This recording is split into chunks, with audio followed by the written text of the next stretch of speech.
Hi everyone, thanks for tuning in to the Demo Player with VR Spectate How-To series.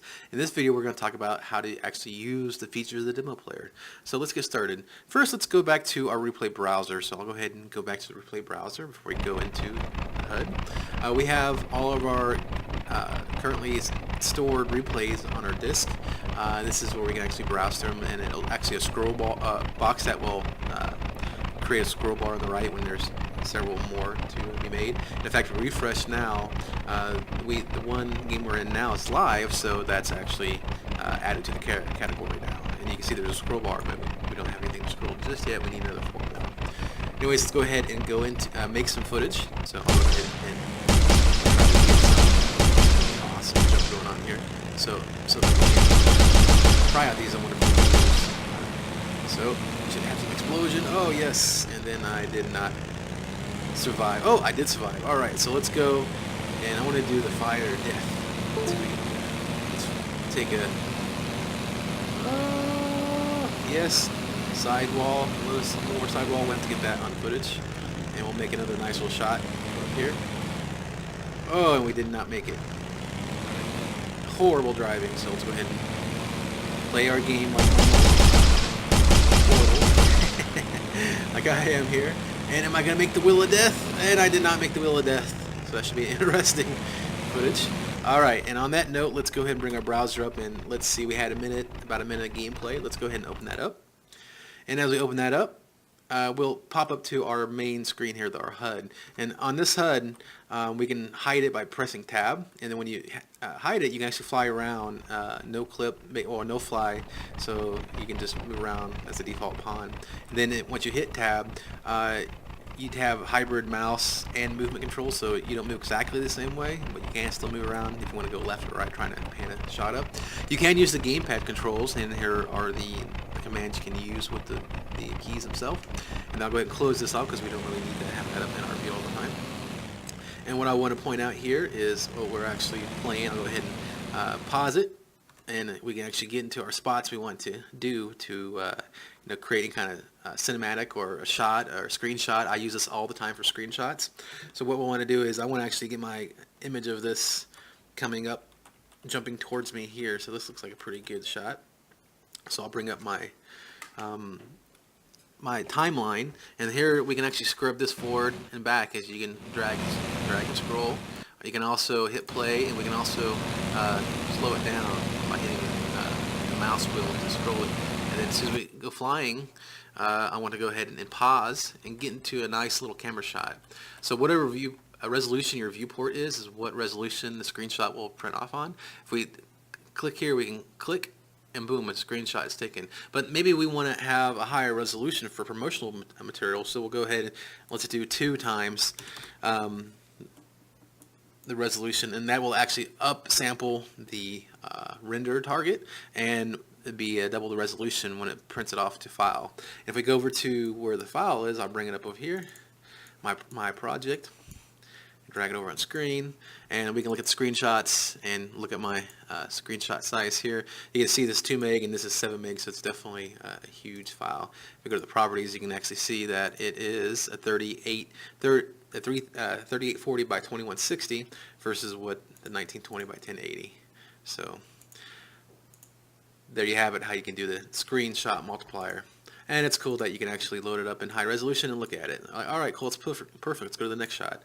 So there we go. We have a way to get really cool positions for screenshots. If you want to go to specific time, you want to go to exactly 40 or something, I can click go to time here, and it'll bring the car back a second earlier than what it was. Oh, actually, I wasn't looking where I was at before. But yeah, you get the idea. You can actually move it to where you want. Alright, so there's 40. I do want to the skip here is basically done ahead of time, 10 seconds by default, and by that time I was already off the side. So I'll go ahead and play it back. You can adjust that step size. Right now it might be a bit much for this small video. It's something I may improve in the future, having 2 sets. If you hit shift, you can skip ahead quite a bit versus 1 frame at a time. So that's one way you can modify that for your own project. The other things that we have here is the stop. This actually stops the replay. Once we go forward or back in time, we can just move around and take more screenshots. The other thing that we can do is this VR on. We can actually enable the headset. If you have a headset you would like to get in VR, we can do that too. So let's do that real quick. I'll click on that. And I've got to get my headset on. Okay. Now what we see here, once you turn on your headset, you should start seeing a radial menu. This radial menu has exactly the same thing, functions that we saw on the 2D. We have to play, pause, and then step back and forward, and then we can also increase. Now we'll step back and hit play and pause. I stepped it back all the way, it looks like. Alright, so it looks like we're coming down the track, and what I want to do is actually move my thumbstick, my right hand, to teleport wherever I want. If I'm actually moving my hand and at the same time with my thumbstick, I can control my position of where I face. So right there, there. I want to click here, and then hit pause. So this is basically the same thing. Here's a screenshot. So if we want to get a little closer on this shot here, and we can actually kneel down if we wanted to. I'll kneel down and get a nice little shot of where I'm at and take a screenshot. And when I take a screenshot, my hand and all my menus do disappear. So I'll go ahead and the screenshot's taken. And then the other menus options we have here is the timeline and the replay browser and VR off. So before I get into those, I want to show you the laser you come up with. Besides hitting the thumbstick to do teleportation of where you want to teleport to, you have a smooth laser, so it keeps it from being too jerky when you're moving around VR. So that's pretty neat. So when you click on, let's say, a timeline, you can actually have a flowable menu that stays with you. And this goes wherever you want to put it at. So I want to keep it here. And it has the same functions as my 2D timeline. I can fast forward it, and slide it, scrub it back and forth where I want to do it at. So it's also smooth, so you don't have to worry about being too jerky. Want it around there. And then I can go ahead and move it in and out by hitting the thumbsticks. If I want it a little closer or a little farther out, it all works. So I'll go ahead and hit play up and show you the next thing, which is the replay browser. The replay browser here is a way you can actually access other replays from what's within your stored files. So here's your replay browser. So if you actually have a game that starts up in VR, you don't actually have the 2D side, this is where you would spawn into this pond, and this is how you would access the replay browsers or all your replays. So there we have it. One nice thing is wherever we put these at, these are stored locally. So let's say I want to move way over here, the menus stay with me wherever I go. So it's really cool. So I'll go ahead and close it, and then close this one.